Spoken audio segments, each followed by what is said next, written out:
ನಮಸ್ತೆ. ಬಲಿಷ್ಠ ಭೂಮಿ ಭಾರತದ ಜನಗಳಿಗೆ ವಾಸ್ತುಭವನ್ ವಾಸ್ತುವೇದ ವಿಜ್ಞಾನ ಯೂಟ್ಯೂಬ್ ಚಾನಲ್ಗೆ ಸ್ವಾಗತ ಸುಸ್ವಾಗತ. ಇವತ್ತು ಸಾಕಷ್ಟು ಜನ ಕೇಳ್ತಾ ಇರ್ತಾರೆ ಏನು ಅಂತಂದರೆ, ನಾವು ಜೀವನದಲ್ಲಿ ಅಭಿವೃದ್ಧಿಯನ್ನು ಹೊಂದಬೇಕಾದ್ರೆ ವಾಸ್ತು ಪ್ರಕಾರ ಯಾವ ದಿಕ್ಕನ್ನು ನೋಡಿದ್ರೆ ತುಂಬ ಚೆನ್ನಾಗಿರುತ್ತೆ, ಅಭಿವೃದ್ಧಿಯನ್ನು ಕಾಣಬಹುದು, ಜ್ಞಾನವನ್ನು ಪಡಿಬಹುದು ಮತ್ತು ವಿವೇಕವನ್ನು ಪಡಿಬಹುದು, ಸುಜ್ಞಾನವನ್ನು ಪಡಿಬಹುದು, ಪ್ರಜ್ಞಾನವನ್ನು ಪಡಿಬಹುದು ಅಂತ ಕೇಳ್ತಾ ಇರ್ತಾರೆ. ಅದನ್ನೇ ಇವತ್ತಿನ ಟಿಪ್ಸ್ ಅಂತ ಕೊಡ್ತೇನೆ. ಮತ್ತು ಎರಡು ಪ್ರಶ್ನೆಗಳು, ಒಬ್ಬರು ಕೇಳಿದ್ದಾರೆ ಬೀದಿ ಕುತ್ತಿನ ಬಗ್ಗೆ ಮತ್ತು ಕೇಳಿದ್ದಾರೆ, ಮತ್ತೊಬ್ಬರು ದಕ್ಷಿಣ ನಿವೇಶನಕ್ಕೆ ಪೂರ್ವದಿಂದ ಎಂಟ್ರೆನ್ಸನ್ನು ತೊಗೋಬೋದಾ ಅಂತ ಕೇಳ್ತಾ ಇದ್ದಾರೆ. ಓಕೆ, ಎಲ್ಲಿಂದ ಹೋಗೋಣ? ಲಾಸ್ಟ್ ಯಾವುದು ದಕ್ಷಿಣ ದಿಕ್ಕಿನಿಂದ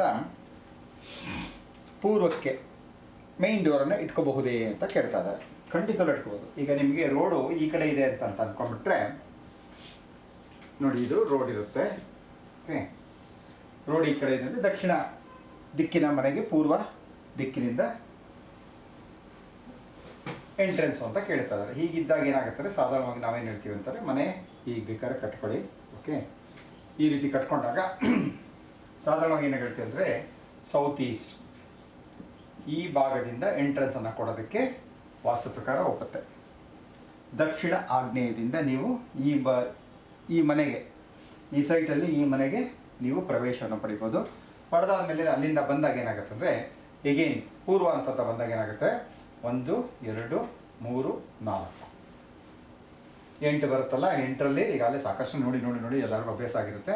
ಸೊ ಇದು 1 2 3 4 ಇದೆರಡರಲ್ಲಿ ಯಾವುದು ಬೇಕಾದರೂ ನೀವು ಮೈನ್ ಎಂಟ್ರೆನ್ಸ್ ಆಗಿ ಪಡ್ಕೋಬೋದು. ಇದೆರಡರಲ್ಲಿ ಯಾವುದು ಎಂಟ್ರೆನ್ಸ್ ಅಂತ ತೊಗೊಂಡ್ರೂ ಕೂಡ ನಿಮಗೆ ಶ್ರೇಯ ಹಾಗೆ ಆಗತ್ತೆ. ಯಾವ ಪ್ರಶ್ನೆ ಕೇಳಿದ್ರು ಅವ್ರಿಗೆ ಇದು ಉತ್ತರ. ಮತ್ತೊಬ್ರು ಕೇಳ್ತಾ ಇದ್ದಾರೆ ಅಂದರೆ ಬೀದಿ ಕುತ್ತಿನ ದಿಕ್ಕುಗಳು ಅಂತ ಕೇಳ್ತಾ ಇದ್ದಾರೆ. ನೋಡಿ, ಬೀದಿ ಕುತ್ತಿನ ದಿಕ್ಕುಗಳು ಅಂತ ಬಂದಾಗ ಇದರಲ್ಲಿ ಬೀದಿ ಕುತ್ತಲ್ಲಿ ಎರಡು ರೀತಿಯಲ್ಲಿ ಆಗುತ್ತೆ. ಒಂದು ಒಳ್ಳೆಯದು ಇರುತ್ತೆ, ಮತ್ತೊಂದು ಕೆಡದು ಇರುತ್ತೆ. ಅಂದರೆ ಯಾವ ಭಾಗದಲ್ಲಿ ಬೀದಿಯ ಕುತ್ತು ಒಡೆಯುತ್ತೆ ಅಂತ ಅನ್ನೋದ್ರ ಮೇಲೆ ವಾಸ್ತು ಹೇಳ್ತಾ ಇರ್ತಾರೆ. ವಾಸ್ತು ಇಸ್ ಪ್ಯೂರ್ ಸೈನ್ಸ್. ಓಕೆ, ಇದನ್ನು ನಾವು ಅರ್ಥ ಮಾಡ್ಕೊಳ್ಳೋದೆ, ಎಷ್ಟೋ ಜನ ಅರ್ಥ ಮಾಡ್ಕೊಳ್ಳೋದೆ ಬರೀ ಅದಕ್ಕೆ ಅಡುಗುಲಜ್ಜಿ ಕಥೆಗಳನ್ನು ಕಟ್ಟಿ ಕಟ್ಟಿ ಕಟ್ಟಿ ಕಟ್ಟಿ ಹೇಳ್ತಾ ಇದ್ದಾರೆ. ಅದನ್ನೇ ಸಾಕಷ್ಟು ಜನ ಕೇಳ್ತಾ ಇದ್ದಾರೆ, ಅದನ್ನೇ ಪಾಲನೆ ಮಾಡ್ತಾರೆ, ಜೀವನದಲ್ಲಿ ಉದ್ಧಾರ ಆಗ್ತಾ ಇದ್ದಾರೆ. ಖಂಡಿತಲೂ ಉದ್ಧಾರ ಆಗ್ತದೆ. ಇದನ್ನು ಸೈನ್ಸ್ ಆಗಿ ನೋಡಬೇಕು. ವಾಸ್ತು ವಿಜ್ಞಾನ ಅನ್ನುವಂಥದ್ದು ನಿಜವಾದ ಪ್ಯೂರ್ ಸೈನ್ಸ್. ಇದರಲ್ಲಿ ಬೀದಿ ಕುತ್ತಿನ ಬಗ್ಗೆ ಕೇಳ್ತಾ ಇದ್ದೀರಾ ನೀವು. ನೋಡಿ, ಇದರಲ್ಲೇ ತೊಗೊಂಡಾಗ ಬೀದಿ ಕುತ್ತಲ್ಲಿ ಅಂತ ತೊಗೊಂಡಾಗ, ಸೊ ಹೀಗೊಂದು ರೋಡ್ ಇರುತ್ತೆ ಅಂತ ಅನ್ಕೊಳ್ಳೋಣ, ಹೀಗೂ ಒಂದು ರೋಡ್ ಇರುತ್ತೆ ಅನ್ಕೊಳ್ಳೋಣ, ಹೀಗೂ ಒಂದು ರೋಡ್ ಇರುತ್ತೆ, ಹೀಗೂ ಒಂದು ರೋಡ್ ಇರುತ್ತೆ. ಈ ರೋಡ್ಗಳಲ್ಲಿ ಯಾವ ಬೀದಿಯ ಕುತ್ತು ಮನೆಗೆ ಅಥವಾ ನಿಮ್ಮ ಸೈಟ್ಗೆ ಬಂದರೆ ಒಳ್ಳೆಯದು ಅಂತಂದಾಗ, ನೋಡಿ ಇದರಲ್ಲಿರುತ್ತಲ್ಲ, ಈ ಬೀದಿಯ ಕುತ್ತು ಅಂದರೆ ನಿಮ್ಮ ಸೈಟ್ ಇಲ್ಲಿದೆ ಅಂತಂದರೆ ಇಲ್ಲೆಲ್ಲ ರೋಡ್ ಬಂತು ಅಂತ ಅಂದ್ಕೊಳ್ಳಿ. ಈ ಬೀದಿಯ ಕುತ್ತು ಒಳ್ಳೆಯದು.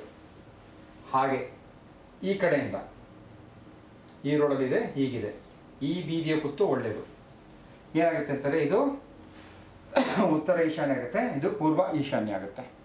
ಉತ್ತರ ಈಶಾನ್ಯ ನಾರ್ತ್ ಈಸ್ಟು, ಇದು ಪೂರ್ವ ಈಶಾನ್ಯ ಈಸ್ಟ್ ಆಫ್ ನಾರ್ತ್ ಈಸ್ಟ್. ಇದೆರಡೂ ಕುತ್ತು ಕೂಡ ಬಹಳ ಒಳ್ಳೆಯದು.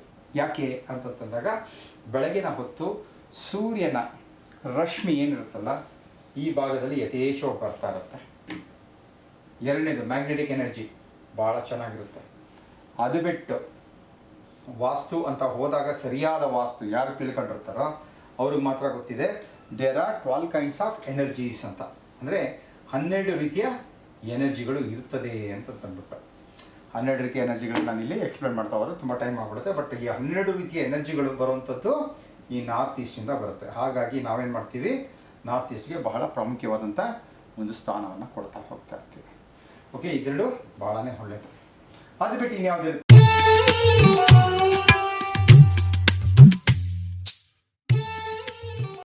ಅಂತಂದಾಗ ಈ ಕಡೆಗೆ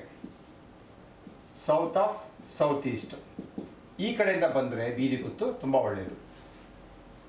ಹಾಗೆಯೇ ಈ ಕಡೆ ಅಂತ ಬಂದಾಗ ಏನು, ಒಂದು ಉತ್ತರಕ್ಕಾಯಿತು, ಒಂದು ಪೂರ್ವಕ್ಕಾಯಿತು, ಮತ್ತೊಂದು ದಕ್ಷಿಣಕ್ಕಾಯಿತು, ಹಾಗೆ ಮಗದೊಂದು ಪಶ್ಚಿಮಕ್ಕಾಯಿತು. ಪಶ್ಚಿಮಕ್ಕೆ ಅಂತ ಬಂದಾಗ ಈ ಬೀದಿ ಕುತ್ತು ತುಂಬ ಒಳ್ಳೆಯದು.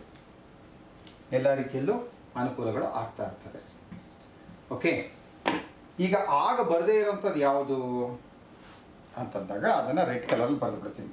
ಸೊ ದಟ್ ನಿಮಗೆ ಜ್ಞಾಪಕ ಇಟ್ಕೊಳ್ಳೋಕ್ಕೆ ಈಸಿ ಆಗುತ್ತೆ, ಅರ್ಥ ಆಗೋದು ಈಸಿ ಆಗುತ್ತೆ. ನೋಡಿ ಇದ್ರಲ್ಲಿ ಬಂದಾಗ ಏನಾಗುತ್ತೆ ಅಂತಂದರೆ ದಕ್ಷಿಣದ ಕಡೆಯಿಂದ ಈ ಕಡೆ ಅಂತ ಬರುವಂಥದ್ದು ದಕ್ಷಿಣ ನೈಋತ್ಯ, ಸೌತ್ ವೆಸ್ಟ್. ಇದಕ್ಕೆ ಬರುವಂಥದ್ದು ರಾಂಗ್. ಹಾಗೆ ಪಶ್ಚಿಮ ನೈಋತ್ಯ, ಈ ರೋಡ್ ಹಿಟ್ಟು ಹೊಡೆದ್ರು ಕೂಡ ರಾಂಗ್, ತಪ್ಪಾಗತ್ತೆ.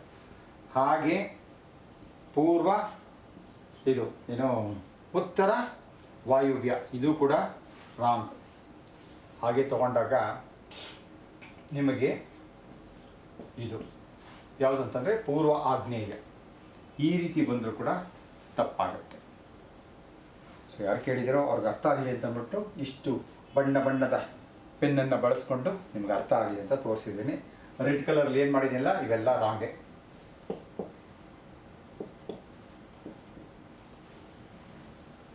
ಸೊ 4 ರಂಗೆ, ಇನ್ನು ಉಳಿದಿದ್ದೆಲ್ಲ ರೈಟ್.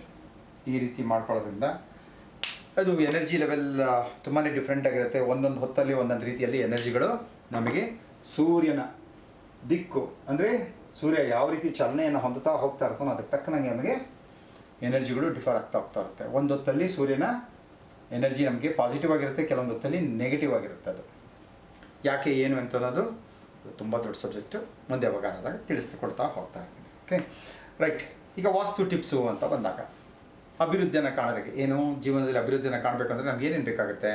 ಉತ್ತಮವಾದಂಥ ಆರೋಗ್ಯ ಬೇಕು, ಉತ್ತಮವಾದಂಥ ಮನಸ್ಥಿತಿ ಬೇಕು, ಉತ್ತಮವಾದಂಥ ಜ್ಞಾನ ಬೇಕು, ಉತ್ತಮವಾದಂಥ ವಿವೇಕ ಬೇಕು, ಉತ್ತಮವಾದಂಥ ಪ್ರಜ್ಞಾನ ಬೇಕು, ಉತ್ತಮವಾದಂಥ ಜ್ಞಾನವೂ ಇರಬೇಕು ಅಲ್ವಾ?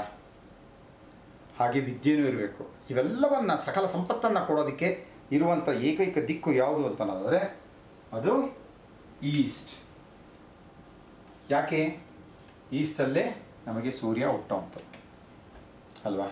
ಈಸ್ಟಲ್ಲಿ ನಮಗೆ ಸೂರ್ಯ ಹುಡ್ತಾನೆ. ಸೂರ್ಯ ಹುಡ್ತಾ ಇದ್ದಂಗೆ ಏನಾಗುತ್ತೆ ಅಂದರೆ ಇಡೀ ಪ್ರಪಂಚದಲ್ಲಿರುವ ಸಕಲ ಚರಾಚರ ಜೀವಿಗಳು ಕೂಡ ಏನಾಗುತ್ತೆ ಅಂದರೆ ತಮ್ಮ ಚಲನೆಯನ್ನು ಶುರು ಮಾಡ್ತವೆ. ಹಾಗೆಯೇ ಪ್ರಾಣಿ ಪಕ್ಷಿಗಳು, ಎಸ್, ಗಿಡ ಮರಗಳು, ಎಸ್, ಸಕಲ ಜೀವಿಗಳು ಕೂಡ ಸೂರ್ಯನ ರಶ್ಮಿಯನ್ನು ಬಳಸ್ಕೊಂಡು ಏನಾಗುತ್ತೆ ತಮ್ಮ ಜೀವನದ ಚಟುವಟಿಕೆಗಳನ್ನು ಶುರು ಮಾಡ್ತದೆ. ಗಿಡಗಳು, ಬಳ್ಳಿಗಳು ಇವೆಲ್ಲ ಏನಿರುತ್ತಲ್ಲ ಸೂರ್ಯನ ಅಂದರೆ ಫೋಟೋಸಿಂಥಸಿಸ್ ಆ ಸಿಸ್ಟಮಿಂದ ಏನಾಗುತ್ತೆ, ಅದು ತನ್ನ ಆಹಾರವನ್ನು ಸೂರ್ಯನ ರಶ್ಮಿಯಿಂದ ಪಡ್ಕೊಂಡು ತನ್ನ ಆಹಾರವನ್ನು ತಾನು ಅದರಿಂದ ಪಡ್ಕೊಂಡು ಆಹಾರವನ್ನು ಪಡ್ಕೊಂಡು ನಮಗೆ ಆಹಾರವಾಗಿ ಅವು ಬೆಳೀತಾ ಹೋಗ್ತಾ ಇರ್ತದಲ್ವ. ಹಾಗಾಗಿ ಸೂರ್ಯ ಅಂತಂತಂದರೆ ನಾವೆಲ್ಲ ಕೇಳಿದ್ದೀವಿ, ನಮ್ಮ ಪುರಾಣಗಳಲ್ಲಿ ಕೇಳಿದ್ದೀವಿ, ನಮ್ಮ ಮಹಾಕಾವ್ಯಗಳಲ್ಲಿ ಕೇಳಿದ್ದೀವಿ. ಏನು ಅಂತಂತಂದರೆ ಆಂಜನೇಯ ಎಲ್ಲವನ್ನೂ ಬಲ್ಲಂಥ ಸಮರ್ಥ, ತನಗೆ ಬೇಕಾಗಿರುವಂಥ ಅನೇಕ ವಿದ್ಯೆಗಳನ್ನು ಕಲಿಯೋದಕ್ಕೆ ಯಾರ ಹತ್ರ ಕಲಿತ? ಸೂರ್ಯದೇವನಲ್ಲಿ ಕಲಿತ ಅಂತ. ಹಾಗಾಗಿ ನಾವೆಲ್ಲರೂ ಕೂಡ ಈ ಕಡೆಗೆ, ಈಸ್ಟ್ ಕಡೆಗೆ ಮುಖ ಮಾಡಿಕೊಂಡು ವಿದ್ಯಾಭ್ಯಾಸ ಮಾಡೋದು, ಕೆಲಸ ಮಾಡೋದು, ಕೆಲಸ ಕಾರ್ಯಗಳನ್ನು ಮಾಡುವಂಥದ್ದು, ವ್ಯಾಪಾರ ವ್ಯವಹಾರ ಮಾಡುವಂಥದ್ದು, ಇದೆಲ್ಲವನ್ನು ಮಾಡ್ತಾ ಹೋದಾಗ ಖಂಡಿತವಲ್ಲೂ ಕೂಡ ನಮಗೆ ಜೀವನದಲ್ಲಿ ಅಭಿವೃದ್ಧಿ ಅನ್ನುವಂಥದ್ದು ಸೂರ್ಯನ ಕೃಪಾ ಕಟಾಕ್ಷದಿಂದ ಪೂರ್ವ ದಿಕ್ಕಿನಿಂದ ಬರುವಂಥ ಆ ಒಂದು ಶಕ್ತಿ ಚೈತನ್ಯದಿಂದ ನಮಗೆ ಯಥೇಚ್ಛವಾಗಿ ಅಭಿವೃದ್ಧಿಯನ್ನು ಹೊಂದೋದಕ್ಕೆ ಬೇಕಾಗಿರುವ ಶಕ್ತಿ ಚೈತನ್ಯ ನಮಗೂ ಕೂಡ ಸಿಗ್ತಾ ಹೋಗುತ್ತೆ ಅಂತ ಹೇಳ್ತಾ ಇದ್ದೀನಿ. ಭಗವಂತ ಎಲ್ರಿಗೂ ಕೂಡ ಆಯುಷ್, ಆರೋಗ್ಯ, ಉಲ್ಲಾಸ, ಉತ್ಸಾಹವನ್ನು ಯಥೇಚ್ಛವಾಗಿ ಅಷ್ಟೈಶ್ವರ್ಯಗಳ ಜೊತೆ ಕೊಡಲಿ ಅಂತ ಕೇಳ್ಕೊಳ್ತಾ ನಮಸ್ತೆ, ಜೈ ಹಿಂದ್.